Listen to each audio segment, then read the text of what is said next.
اور ایک جو ہے برائی کا خالق، ایک اچھائی کا خالق، دوسرا برائی کا خالق. کہتے تھے یزداں اور اہرمن، یزداں اور اہرمن، یہ دو خالق کو مانتے تھے. کہتے اچھائی کا پیدا کرنے والا ایک ہے، برائی کا پیدا کرنے والا ایک ہے. تو قدریہ کو اس امت کا مجوسی کہا گیا. کیوں کہا گیا؟ اس لیے کہ قدریہ کہتے ہیں کہ اللہ تبارک و تعالیٰ کو بندوں کے افعال کا علم ہوتا ہی نہیں، بندہ خود اپنے افعال کا خالق ہوتا ہے. بندہ جب وہ فعل انجام دیتا ہے تب اللہ تعالیٰ کو پتہ چلتا ہے. تو اس کا مطلب یہ ہوا کہ اللہ تعالیٰ خالق ہے، اس کا انکار کیا. تو خود انسان کا خالق اللہ تعالیٰ ہے، اس کو مانتے ہیں، ایک خدا کو مانا انہوں نے. اب انسان کے افعال کا خالق کون ہے؟ تو انسان خود ہے. تو گویا دو خدا کو یہ لوگ بھی قائل ہونے لگے. حقیقت میں دو نہیں، جیسے میں بتایا کہ جتنے انسان اتنے خالق ہوں گے، جتنے انسان، ہر انسان اپنے فعل کا خالق ہے، تو جتنے انسان اتنے خالق ہوں گے، بلکہ جتنی مخلوقات اتنے خالق. اس لیے کہ ہر مخلوق اپنے افعال کے خود اگر خالق ہو گئی تو پھر تو اتنے خالق ہو گئے پیدا کرنے والے. تو جس طرح مجوسی کہتے ہیں دو دو خدا ہیں، خیر کا ایک شر کا ایک، ویسے قدریہ بھی یہ کہتے ہیں کہ اللہ تعالیٰ بھی خالق ہے کہ ہم کو پیدا کیا ہے، اور پھر ہم بھی خالق ہیں کہ ہم اپنے افعال کو پیدا کرتے ہیں، تخلیق ہم کرتے ہیں اپنے افعال کی. اس مناسبت سے کہا گیا کہ اس امت کے مجوسی ہیں. قدریہ جو ہے اس امت کے مجوسی ہیں. آگے جملہ کا ان مریضو، اگر یہ قدریہ بیمار ہو جائیں، فلا تعودوہم، تم ان کی عیادت کے لیے نہ جاؤ. وَإِن مَاتُوا فَلَا تَشْهَدُوهُمْ، اگر یہ انتقال کر جائیں تو تم ان کے جنازے میں شرکت نہ کرو، تم ان کے جنازے میں شرکت نہ کرو. یہ مسئلہ کہ بیمار ہو تو عیادت نہ کریں، مر جائیں تو جنازے میں شہید نہ ہو، یہ اہل بدعت کے ساتھ تعامل کے اصول اور آداب میں سے کچھ مسائل. شریعت اسلامیہ میں جس طرح سنت پر چلنے بدعت سے بچنے کا حکم ہے، ویسے ہی اہل السنہ کے ساتھ معاملہ کرنے کے اصول اور اہل بدعت کے ساتھ معاملہ کرنے کے اصول متعین ہیں. سلف صالحین نے جو ہے نبی کی سنت کی روشنی میں، اللہ تعالیٰ کے قرآن کی روشنی میں وہ اصول اور ضوابط متعین کیے، اپنی عملی زندگی میں انہوں نے اپنائے. انہی میں سے ایک اصول یہ بھی ہے. تفصیل ہے اس مسئلے میں، یہ خود ایک مستقل مسئلہ ہے کہ اہل بدعت کے ساتھ معاملہ کیسا کریں گے. مجملاً آپ کو یہ بات بتا دیتا ہوں کہ اس میں کئی پہلو دیکھے جاتے ہیں. سب سے پہلے تو بدعت کی نوعیت کیا ہے، یہ بدعت کفر کے درجے کی ہے یا کفر سے کمتر درجے کی ہے، ایک. دوسری چیز، بدعتی جو ہے وہ صرف بدعت پر عمل کرتا ہے یا بدعت پر عمل کے ساتھ ساتھ لوگوں کو بدعت کی طرف دعوت دیتا ہے. تیسری چیز یہ بھی دیکھی جاتی ہے کہ بدعتی کو درست کرنے کے لیے اس کے ساتھ حسن معاملہ کر کے اس کو سمجھانا زیادہ بہتر ہوتا ہے، یا اس سے قطع تعلق کر کے اس سے دوری اختیار کرنا یہ بہتر ہوتا ہے. اور پھر اس کے اندر یہ بھی دیکھی جاتا ہے، پہلو یہ بھی دیکھا جاتا ہے کہ اس میں مصلحت دیکھی جاتی ہے. ایک تو میں جو ایک مسلمان کی حیثیت سے میرا اہل بدعت سے تعلق منقطع کرنے میں میری مصلحت ہے کہ نہیں، میری سے مراد شرعی میری مصلحت، دینی مصلحت، خود جو بدعتی ہے اس کی مصلحت، اور تیسرے عوام الناس کی مصلحت. یہ سب پہلو دیکھ کر اسے طے کیا جاتا ہے. علماء اہل سنہ والجماعہ کے پاس اہل بدعت کے ساتھ تعامل کے اپنے اصول ہیں، ان کی روشنی میں مسائل جو طے کیے جائیں گے. یہ ایک مجمل قاعدہ یہاں بتایا گیا کہ اہل بدعت کے ساتھ تعامل میں عام اہل سنت کی طرح یا صحیح مسلمانوں کی طرح معاملہ نہیں ہوگا، بلکہ ایمان کی حد تک ان سے تعلق ضرور رہے گا، لیکن ان کی بدعت کی حد تک ان سے نفرت اور قطع تعلق کا بھی ایمان سے اس کا گہرا تعلق ہوگا. یہ بات بیان کی گئی. ویسے ایک مسئلہ آپ کو بتا دیتا ہوں کہ قدریہ کا حکم کیا ہے شریعت میں. تو اہل علم نے یہ بات نقل کی کہ جو یہ کہتے ہیں کہ اللہ تعالیٰ کو سرے سے علم ہی نہیں ہوتا، اس لیے کہ قدریہ میں پورے قدریہ یہی نہیں کہتے کہ اللہ تعالیٰ کو علم نہیں ہوتا. قدریہ کے درجات ہیں، اس میں جو غالی قسم کے اونچے درجے کے جو قدری ہیں، تقدیر کے جو یہ کہتے ہیں کہ بندہ جب تک کرتا نہیں تب تک اللہ کو علم نہیں ہوتا، ان کو جو ہے سلف صالحین نے کافر شمار کیا، ان کی تکفیر کی ہے. فرق میں سے جہاں تک میں جانتا ہوں غالی قسم کے جو قدریہ ہیں، غالی قدریہ اور جہمیہ میں سے بھی جو غالی ہیں، یہ دو فرقے ہیں جن کی تکفیر جو ہے صراحت کے ساتھ ہوئی ہے. ان کے علاوہ رافضہ کی تکفیر کے سلسلے میں اختلاف ہے، بعض اہل علم نے کی ہے، بعض نے نہیں کی ہے. خوارج کی تکفیر کے سلسلے میں بھی اختلاف رہا ہے. اتنی بات جانتا. لیکن یہ دو فرقے غالی قسم کے قدریہ اور غالی قسم کے جو جہمیہ ہیں، ان کی تکفیر جو ہے سلف صالحین سے وارد ہے. واللہ تعالی اعلم بالصواب. تو اگر یہاں غالی قسم کے قدریہ مراد ہوں گے، غالی قسم کے قدریہ مراد ہوں گے، جو اللہ کے علم ہی کی نفی کر دیتے ہیں، اللہ کو پتہ نہیں چلتا جب تک بندہ کرتا نہیں ہے تب تو وہ کافر ہیں، تو وہ مر جائیں تو ان کی عیادت، بیمار ہو جائیں تو عیادت کے لیے نہ جاؤ، انتقال کر جائیں تو ان کے جنازے میں شریک نہ رہو۔ یہ مسئلہ بہت ہی وضاحت کے ساتھ اس صورت میں سمجھ میں آتا ہے۔ تو یہاں جو مسئلہ ہم کو سمجھنا تھا وہ بس وہ بنیادی نقطہ تھا کہ قدریہ اس امت کے مجوسی ہیں، تو کیوں ہیں؟ کیوں کہا مجوسی؟ اس لیے کہ جس طرح مجوسی دو خدا کے قائل ہیں، ویسے قدریہ بھی یہ کہتے ہیں کہ اللہ ہمارے خالق ہیں، لیکن افعال ہم اپنے افعال کے خود خالق ہیں، یا انسان اپنے افعال کا خود خالق ہوا کرتا ہے۔ یہ حدیث ہے، اس حدیث کے صحیح ہونے یا ضعیف ہونے کے سلسلے میں اختلاف ہے اہل علم کے درمیان۔ کئی اہل علم نے اس کو سندن ضعیف بتایا ہے، اس روایت کو۔ شیخ البانی رحمہ اللہ نے اسے جو ہے متعدد طرق کی وجہ سے حسن درجے تک پہنچایا۔ مختلف ہے، کئی اہل علم ضعیف ہی مانتے ہیں اس کو، ضعیف ہوگی تو کوئی اللہ کے نبی سے یہ مسئلہ، یہ بات ثابت نہیں ہوگی۔ شیخ البانی رحمہ اللہ نے اسے حسن درجے تک پہنچایا، کہا یہ حدیث حسن ہے، واللہ اعلم بالصواب۔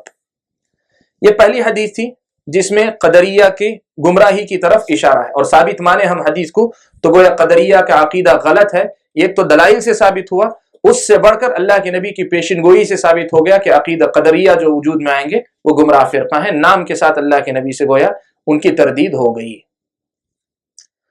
اس کے بعد امام ابو داؤد رحمۃ اللہ علیہ نے دوسری حدیث نقل کی ہے حضرت حذیفہ سے، کہتے ہیں قال رسول اللہ صلی اللہ علیہ وسلم لِكُلِّ أُمَّةٍ مَجُوسٌ وَمَجُوسُ هَذِهِ الْأُمَّةِ الَّذِينَ يَقُولُونَ لَا قَدَرَ مَنْ مَاتَ مِنْهُمْ فَلَا تَشْهَدُوا جَنَازَتَهُ وَمَنْ مَرِضَ مِنْهُمْ فَلَا تَعُودُوهُمْ وَهُمْ شِيعَةُ الدَّجَّالِ وَحَقٌّ عَلَى اللَّهِ أَنْ يُلْحِقَهُمْ بِالدَّجَّالِ۔ حذیفہ بن یمان رضی اللہ تعالیٰ عنہ کہتے ہیں کہ رسول اکرم صلی اللہ علیہ وسلم نے فرمایا کہ ہر امت میں مجوسی ہوتے ہیں، یعنی ایک سے زائد خداؤں کے خالق ہوتے ہیں۔ وَمَجُوسُ هَذِهِ الْأُمَّةِ الَّذِينَ يَقُولُونَ لَا قَدَرَ، اس امت کے مجوسی وہ لوگ ہیں جو یہ کہتے ہیں کہ تقدیر پہلے سے لکھی ہوئی نہیں ہوتی۔ وہی القدریۃ مجوس هذه الامہ جو ہے اسی کو دوسرے الفاظ میں کہا، جو یہ کہتے ہیں کہ تقدیر پہلے سے لکھی نہیں ہوتی، بندہ کرتا ہے تبھی اللہ کو پتہ چلتا ہے۔ مَن مَاتَ مِنْهُمْ فَلَا تَعُودُوهُمْ، ان میں سے جو فَلَا تَشْهَدُوا جَنَازَتَهُ، جو انتقال کر جائے اس کے جنازے میں تم شرکت نہ کرو۔ وَمَن مَرِضَ مِنْهُمْ فَلَا تَعُودُوهُمْ، ان میں سے جو بیمار ہو جائے تم اس کی عیادت کے لیے نہ جاؤ۔ وَهُمْ شِيعَةُ الدَّجَّالِ، یہ لوگ دجال کا گروہ ہیں، دجال کے ساتھی ہیں، قدریہ دجال کے ساتھی ہیں، اس کے مددگار ہیں۔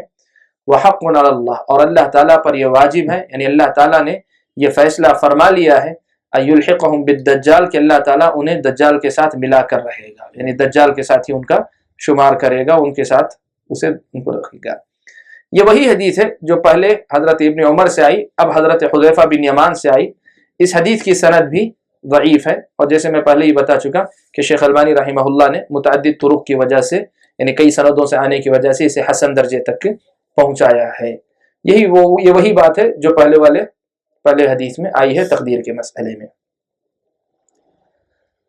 حدیث کی یعنی اس باب کی تیسری حدیث ایسی ہے جس کو امام ابو داؤد رحمۃ اللہ علیہ اپنی سند سے حضرت ابو موسیٰ اشعری رضی اللہ تعالیٰ عنہ سے روایت فرماتے ہیں کہ قال رسول اللہ صلی اللہ علیہ وسلم، کہ رسول اکرم صلی اللہ علیہ وسلم نے فرمایا ان اللہ خلق آدم من قبضة قبضها من جميع الارض فجاء بنو آدم على قدر الارض جاء منهم الاحمر والابيض والاسود وبين ذلك والسهل والحزن والخبيث والطيب زاد في حديث يحيى وبين ذلك والاخبار في حديث يزيد۔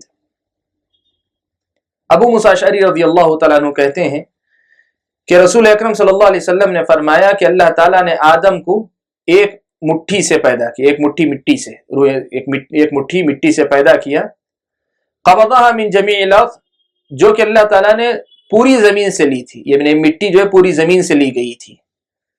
تو آدم کی اولاد زمین کے حساب سے آئی، یعنی زمین کے مختلف علاقوں سے جب مٹی لی گئی تو ہر علاقے کی جو خصوصیات تھی انہی خصوصیات کے مطابق آدم کی اولاد پیدا ہوئی۔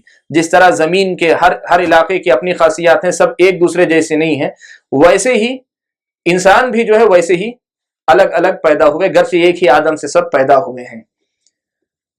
جاء منهم الاحمر والابيض والاسود، ان میں سے کوئی سرخ مطلب ایک دم اتنا گورا کہ اس کے گورے رنگ میں جو سرخی لال رنگ جو گویا شامل ہے، والابیض سفید یعنی گورا پیدا ہوا، والاسود اور اس میں کالا انسان بھی پیدا ہوا۔ مٹی جس طرح جو ہر رنگ کی ہوتی ہے ویسے انسان بھی پیدا ہوئے، وبین ذلک اور ان تینوں رنگوں کے درمیان کئی قسم کے رنگوں والے انسان پیدا ہوئے۔ یہ تو ظاہری رنگ کے اندر، مزاج کے اندر بھی اللہ کے نبی نے فرمایا والسہل والحزن، نرم بھی سخت بھی دونوں جو ہے پیدا ہوئے۔ جس طرح نرم مٹی بھی ہوتی ہے سخت مٹی بھی آتی ہے، ویسے مزاج میں بھی جو ہے زمین کا یہ اثر لوگوں کے اندر آیا۔ والخبیث والطیب، اچھا اور برا بھی، اچھی مٹی بھی ہوتی ہے جس میں چیزیں اگ جاتی ہیں آسانی سے اچھی فصل کھڑی ہوتی ہے، وہیں بعض زمین کا حصہ ایسا ہوتا ہے کہ وہ شوریدہ زمین جسے کہیں وہاں کوئی چیز اگتی نہیں ہے۔ تو ایسے ہی انسانوں کے اندر نیک اور برے جو ہے پیدا ہوئے۔ اس حدیث کی ایک سند میں یحییٰ جو ہے ایک راوی ہیں، انہوں نے اپنی روایت میں وبین ذلک کہا کہ اس درمیان بھی جس طرح رنگوں کے درمیان ان تین رنگوں سے ہٹ کر بھی لوگ ان کے درمیان ملے جلے پیدا ہوئے، ایسے ہی پورا برا پورا نیک کے بجائے تھوڑا نیک تھوڑا برا، یا زیادہ نیک تھوڑا برا، یا زیادہ برا تھوڑا نیک، ایسے لوگ بھی اس درمیان بھی لوگ پیدا ہوئے۔ حدیث کا سیدھا سا مطلب یہ ہے کہ اللہ تعالیٰ نے جب مٹی اٹھائی، جب لی مٹی، اسی وقت زمین کے مطابق لوگوں کے بارے میں یہ فیصلہ ہو چکا تھا کون نرم مزاج ہوگا، کون سخت مزاج ہوگا، کون جو ہے نیک ہوگا، کون برا ہوگا، کون جو ہے گورا ہوگا، کون کالا ہوگا، یہ ساری چیزیں اسی وقت طے ہوئی۔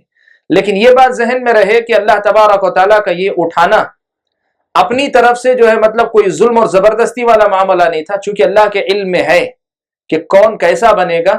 اللہ تعالیٰ نے جب زمین سے مٹی اٹھائی تو اس کے اپنے اپنے مزاج جو بننے والا ہے اس مزاج کے مطابق اللہ تعالیٰ نے اس مٹی سے پیدا کیا۔ کوئی آدمی اپنی زندگی میں بہت سخت مزاج بننے والا تھا تو اللہ تعالیٰ نے سخت مزاج سے ہی اس کی تخلیق کا فیصلہ فرمایا۔ لیکن یہ طے ہے کہ جس دن اللہ تعالیٰ نے مٹی اٹھائی اسی دن یہ طے تھا کہ یہ انسان کیا بننے والا ہے۔ لیکن یہ طے جو تھا وہ اللہ تبارک و تعالیٰ کی طرف سے زبردستی اور جبر نہیں تھا، وہ اللہ تعالیٰ کے علم پر مبنی، اللہ کو معلوم ہے کہ کون کیسا بننے والا ہے، اس بنیاد پہ اللہ تعالیٰ نے ان کی تخلیق فرمائی ہے۔ یہ امام ابو داؤد رحمۃ اللہ علیہ نے لائی۔ اس سے واضح طور پہ یہ بات معلوم ہوتی ہے کہ تقدیر میں پہلے ہی سے فیصلے جو ہے اللہ تعالیٰ کے ہیں، اللہ تعالیٰ کے فیصلے انسان کی تخلیق سے پہلے سے ہیں، اسی لیے کوئی گورا کوئی کالا یہ ساری چیزیں پہلے ہی سے اللہ تعالیٰ نے لکھ رکھی ہیں۔ اسی لیے بسا اوقات آپ دیکھیں گے کہ ایک شریف انسان، شریف مرد اور شریف عورت سے جن سے کوئی برائی نہیں ہوتی، ایسے بچے ہوتے ہیں نہ جو باپ سے مشابہت رکھتے ہیں، نہ ماں سے رکھتے ہیں، رنگ میں، نہ شکل میں، نہ قد میں، جسم کی بناوٹ میں، کسی چیز میں مشابہت۔ یہ اللہ تعالیٰ کے فیصلے ہیں، اللہ تعالیٰ کے فیصلے ہیں۔ بالکل ایسے ہی مزاج میں بھی آپ دیکھیں گے، ماں باپ جو ہے انتہا درجے کے اللہ محفوظ رکھیں برے ہوں گے، لیکن اللہ تعالیٰ بالکل نیک اولاد بنا دیتا ہے، یا ماں باپ انتہا درجے کے نیک ہوں گے اولاد بالکل بری ہوتی۔ یہ سارے اللہ تعالیٰ کے فیصلے ہیں جو اللہ تعالیٰ نے پہلے ہی سے کر کے رکھے۔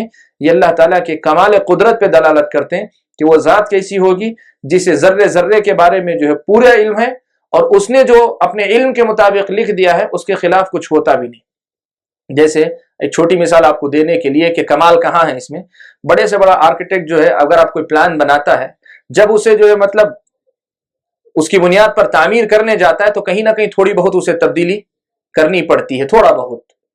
تو وہ ایک انسانی عمل کا جو ہے خاصہ ہے کہ اس میں نقص آئے گا، یا بنا دینے کے بعد ضرور اسے احساس ہوگا کہ اس کے بجائے یہ کرتا تو بہت اچھا۔ لیکن یہ اللہ تعالیٰ کی کمال قدرت ہے کہ اللہ تعالیٰ نے 50,000 سال پہلے آسمان و زمین کے پیدا کرنے سے پہلے یہ عبداللہ یا عبد الرحمن کے بارے میں لکھ دیا تھا کہ یہ فلاں دن فلاں وقت میں فلاں منٹ میں کیا کرے گا۔ اللہ کی اس مرضی کے ذرا برابر کچھ خلاف یہاں نہیں ہو سکتا۔ یہ اللہ تعالیٰ کی کمال قدرت کی جو ہے دلیل ہے۔ اس لیے جو ہے تقدیر کے مسئلے کو اسلامی شریعت میں اتنی اہمیت دی گئی، ورنہ بس اوقات سمجھ میں آتا ہے نا کہ کیا ضرورت ہے، ایمان بالقدر کا مسئلہ کیوں اتنا اہم ہے۔ اس سے اللہ تعالیٰ کی پہچان ہوتی ہے۔ اسی لیے بہت سے اہل علم نے ایمان بالقدر کو ربوبیت کا حصہ مانا۔ ربوبیت جس سے اللہ کی پہچان ہوتی ہے، کا تقدیر حقیقت میں اللہ تعالیٰ کی ربوبیت کا ایک حصہ ہے۔ جی ہاں، اور امام احمد سے یہ بات منقول ہے کہ امام احمد کہا کرتے تھے کہ تقدیر جو ہے یہ اللہ تعالیٰ کا راز ہے، مخلوقات میں اللہ تعالیٰ کا راز ہے، جو کھل کر دنیا کے سامنے آتا ہے تو حقیقت واضح ہوتی ہے، ورنہ اللہ تعالیٰ کو جو ساری حقائق کا پہلے سے علم ہوتا ہے۔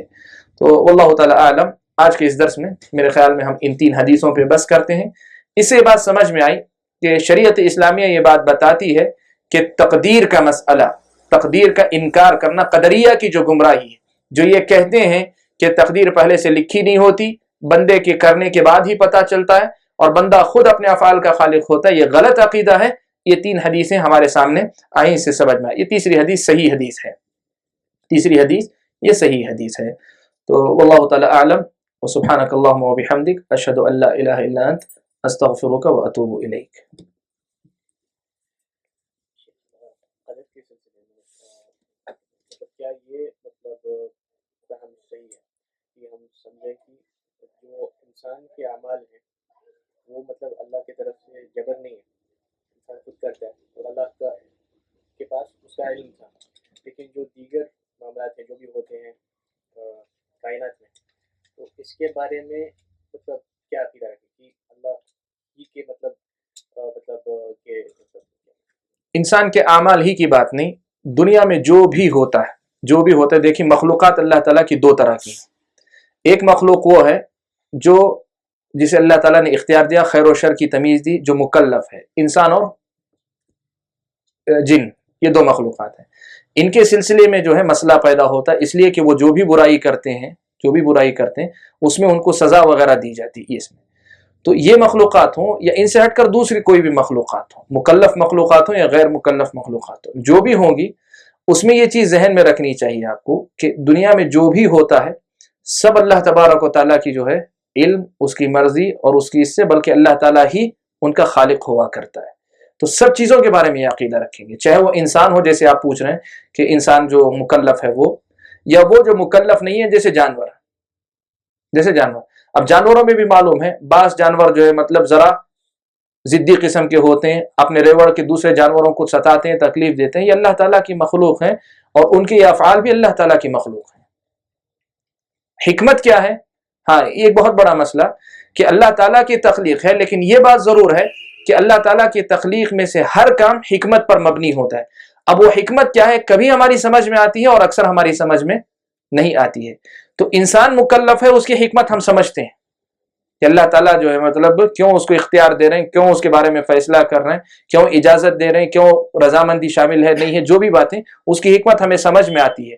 لیکن دنیا میں بہت سے معاملات ہوتے ہیں، کوئی جانور دوسرے جانور پہ کیوں ظلم کرتا ہے، اللہ بہتر جانے، اللہ کی حکمت۔ لیکن یہ ضرور ہے کہ جو بھی ہوتا ہے اللہ کے علم، اس کی مرضی اور اس کی اجازت، بلکہ جو ہے اس کی اپنی تخلیق ہوتی ہے اللہ تعالیٰ کی، انسان کی اپنی قوتوں وغیرہ کے ساتھ اللہ کی تخلیقی ہوتی ہے۔ بس یہ ہے کہ ہم یہ کہیں گے کہ حکمت کہیں سمجھ میں آتی ہے، جیسے انسان کے افعال و اعمال میں ہے، کہیں ہماری سمجھ میں نہیں آتی، لیکن ہمارا ایمان ہوگا کہ ہر چیز اللہ تعالیٰ کے علم میں ہے۔ واللہ اعلم۔ وہی نقطہ پوچھنا چاہ رہے تھے آپ تو؟ کوئی انسان اگر گناہ کرتا ہے تو مطلب وہ تقدیر سے مطلب بہانہ نہیں لے سکتا جی، لیکن اگر کچھ حادثہ اس سے ہوتا ہے تو مطلب سمجھ نہیں آیا کہ وہ کہیں کہ قدر اللہ ما شاء، جی، تو ادھر مطلب فرق نظر آتا ہے۔ اہل علم نے جو ہے مطلب اس کا ایک طریقہ بتایا کہ ایک تو جو ہے معائب ہوتے ہیں، عیب ہماری کمزوریاں، اور ایک ہوتے ہیں مصائب، یعنی جو نتیجہ، جو انجام ہمارے سامنے آتا ہے۔ اہل علم نے یہ کہا کہ اگر عیب اگر ہوتا ہے تو عیب پر قدر سے جو ہے لا یستدل علی المعائب ویستدل به علی المصائب، مصیبت اگر پہنچتی ہے تو اس پہ استدلال کریں گے اللہ نے لکھا تھا اسی لیے ہوا، اس لیے کہ ایمان بالقدر کا ایک حصہ یہ بھی ہے کہ اللہ تعالیٰ کے فیصلے سے راضی رہا جائے، اللہ تعالیٰ کے فیصلے سے راضی رہا جائے۔ تو معائب پر جو ہے استدلال کرنے سے اس لیے روکا جاتا ہے کہ معائب میں جو ہے اللہ تعالیٰ کے دیے ہوئے اختیار کی نفی ہوتی ہے۔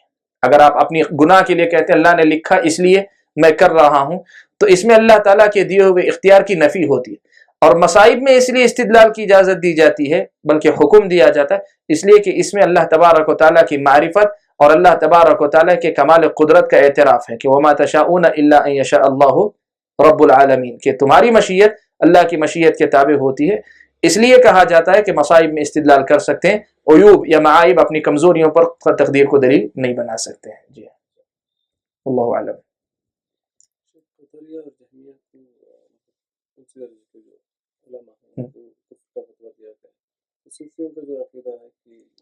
صوفیوں کے سلسلے میں جو ہے علامہ ابن تیمیہ رحمۃ اللہ علیہ نے 3 درجے ان کے بیان کی۔ ایک صوفی وہ ہے جو صوفیہ کی طرف منسوب ہے، یا صوفیہ اپنے کہتے ہیں کہ ہمارا ان سے تعلق ہے، وہ عابد اور زاہد قسم کے جو لوگ ہیں وہ ان کے تعلق سے کہتے ہیں کہ عابد اور زاہد جو تھے وہ عابد و زاہد لوگ ہیں، ان کا کوئی یہ نہیں، وہ صحیح لوگ تھے۔ دوسرے وہ جو اپنے زہد کے اندر بدعتوں وغیرہ کو شامل کر لیے، تو کہتے ہیں یہ بدعتی ہیں لیکن ان کی اچھائیاں ہیں۔ تیسرے وہ صوفیہ جو وحدت الوجود وغیرہ کے عقیدے کے قائل ہو گئے، کہا یہ یہود و نصارہ سے بڑے اونچے درجے کے کافر ہیں۔ تو یہ جو ہے مطلب صوفیہ کے اندر بھی یہ چیز آئی ہے، لیکن صراحت کے ساتھ فرقے کا نام لے کر جو سلف میں سے خاص طور پر ابن تیمیہ تو بات کی نہ ہے، تو ابتدائی دور میں جو بڑے فرقے وجود میں خوارج ہیں، شیعہ ہیں، یہ ان کے اس دور کی بات کر رہا ہوں۔ سلف سے مراد جو ہے جو 3 صدیاں ابتدائی دور کی گزری ہیں، ان کے زمانے میں ان فرقوں سے متعلق صراحت کے ساتھ یہ باتیں منقول ہیں۔ واللہ اعلم بالصواب۔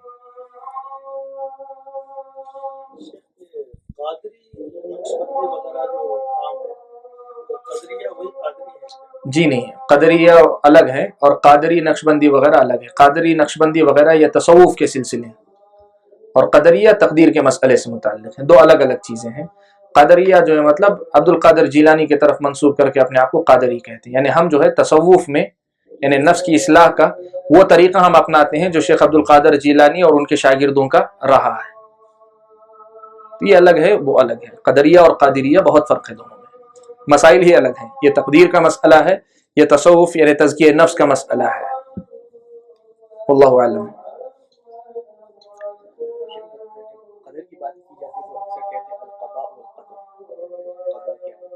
کل انشاءاللہ اگلے درس کے اندر پوچھ لیں گے۔